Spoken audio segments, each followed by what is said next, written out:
মহাবিশ্বে ধুলো ও গ্যাসের মেঘ থেকে কিভাবে নক্ষত্রের জন্ম নিচ্ছে তা নিয়ে নতুন পর্যবেক্ষণের ফলাফল প্রকাশ করা হয়েছে।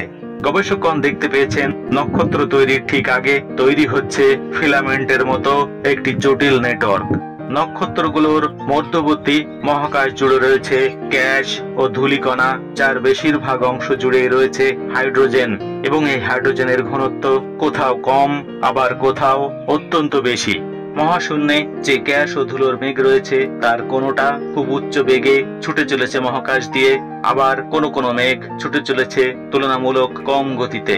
এই মেঘের ভিতরেই ঠান্ডা এবং ঘন হাইড্রোজেন থেকেই তৈরি হচ্ছে নক্ষত্র। মহাকাশের কোনো স্থানে এই আণবিক মেঘের তাপমাত্রা 6000 থেকে 10,000 ডিগ্রি কেলভিন পর্যন্ত পৌঁছে যাচ্ছে। এই তাপমাত্রা নক্ষত্র তৈরি করার জন্য অনেক বেশি উষ্ণ। আর কোনো স্থানে আণবিক মেঘের তাপমাত্রা 50 থেকে 100 কেলভিন পর্যন্ত হয়ে থাকে, এবং এই তাপমাত্রা নক্ষত্র তৈরি করার জন্য সবচেয়ে আদর্শ।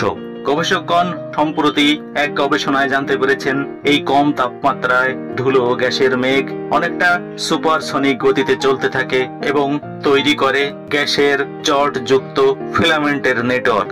অর্থাৎ এগুলো দেখতে অনেকটা ত্রিমাত্রিক জালির মতো।